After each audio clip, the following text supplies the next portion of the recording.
Alright, good day mga ka-G-Works. Ayan, meron tayong gagawin naman dito. Ayan, Mio Sporty.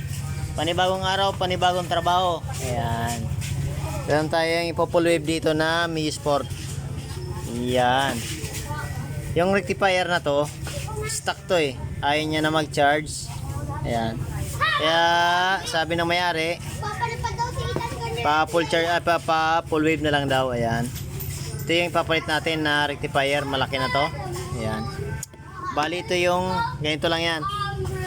Ito yung wire na to. Ito yan, marami na kasing kwento eh. Nagawa na rin to kasi mga putol-putol na to eh. Bali yung wire na to galing ng stator to eh. Ayan, binunot na natin. Galing stator to. Ito yung galing stator. Ang kailangan lang natin dyan yung yellow, red at white. Dudugtungan natin ang wire. Kukunik naman natin siya dito sa rectifier sa pink at yellow. Kahit magkabaliktad dyan, walang problema. Ayan. Tapos ngayon, yung ground naman na to ay yung green. Ayan, yung green ground dyan. Kakabit natin yan dito sa tinanggalan natin ang rectifier. Ayan, dito yung galing. Ayan, tinanggalan natin dito. Ngayon, yung green na to, kakabit natin yan dito sa kulay black. Ayan, ang ground ng Mio Sporty ay kulay black. Ayan, ground dyan. Kakabit natin dito yung green.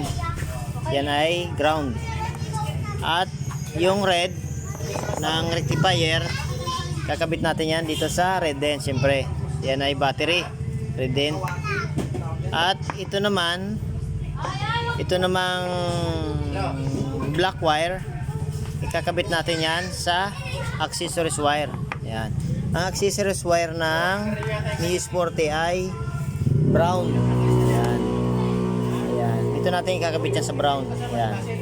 Yung red na yon na galing sa rectifier, ikakabit natin dito sa brown. Ayan. Accessories wire yan ng Mio Sporty. Ayan. Connect muna natin. Pag-connect muna natin. Alright, ayan, ikabit na natin yung mga wire. Ito yung galing sa stator na wire. Ayan. Ayan, kinabit natin dito. Nakakonect siya sa pink at yellow. At yung black naman, ayan, nakakonect naman siya sa accessories wire ng Mio. Ayan, yung brown. Ayan, accessories ng kanyan, mga Yamaha, ang kulay brown. At yung battery ay ang kulay red ay sa red din. Yung green ng rectifier ay sa kulay black. Ang ground ng Yamaha ay kulay black. Ayan. Alright na. Ayos na mga ka-G-Works. Thank you.